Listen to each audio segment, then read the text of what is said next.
Hello mga farmers, mga ka-agri, magandang hapon po sa inyo. So, tayo ngayon ay aakyat ng bundok para magtugway or magpastol sa ating mga alagang baka. So, ito yung dinadaanan natin mga ka-agri, mga ka-farmers. And then, andito na pala tayo sa taas ng bundok. So, medyo nagpahinga dahil maturok yung bundok na to. And then, andito pala ako ngayon sa may sapa mga ka-agri. Medyo mahina yung tubig dahil sa kasagsagan ng init dito ngayon sa Bohol. So, ito yung pinapainuman namin sa aming mga alagang baka. So, medyo konting bukal. So, dito tayo nagnawnaw. And then, papunta na ako sa baka mga ka-agri, mga ka-farmers. So, ang daming mga amarsiko. Arang naghanag amarsiko diri mo ng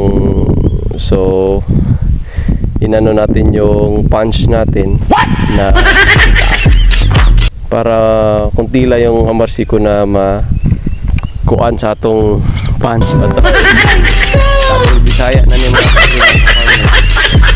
and then moto siya nga moadto nako sa adto sa amuhang bakahan kay atong ilugway and then papainumin. So ito yung baka natin mga ka-farmers, mga ka-agri, na may anak na 6 months old ata yung anak. So medyo natakot siya mga ka-agri, mga ka-farmers, dahil naglagay ako ng kamera banda mismo sa baka. So ito ngayon is maghahanap tayo ng maraming mga damo na pwede siyang ilagay doon mga ka-agri, mga ka-farmers. So yun yung nasa block din mga ka-farmers, mga ka-agri. Isa din yun sa mga inaalagaan nating baka. And then itugway din natin. So napainom ko na pala mga ka-agri, mga ka-farmers, dahil hindi tayo naka video, pero napainom ko na po yan mga ka-agri.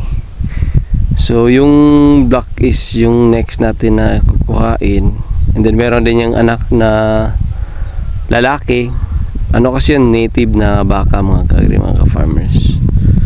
So ganito lang tayo. Ito yung daily routine natin tuwing hapon at umaga.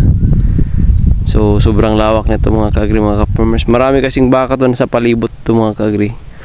And then ito na yung kumbaga tugwayan sa ating mga alagang baka. So hindi naman to ating lupa na to, pero dito tayo nagtutugway. Kahit pa paano nagpapasalamat din tayo sa may-ari ng lupa dahil pinayagan tayo na magtugway. Sobrang lawak pa naman yan. So yun mga ka-agri. So ito ngayon is papainumin ko muna. Then itugway ko ulit. Maghahanap tayo ng maraming damo na pwede siyang ilagay doon, pero hindi pwede yung maraming mga kahoy dahil baka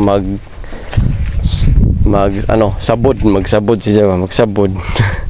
sagol Bisaya ni itong content ron mga ka-agri, mga ka-farmers. So ayun, yun yung anak niya. And then meron barako kay Kagawad Pedro to. Ito yung mas mabilis kasi maglandi pag meron talagang barako, lalong-lalo na pag nilalandi yung baka.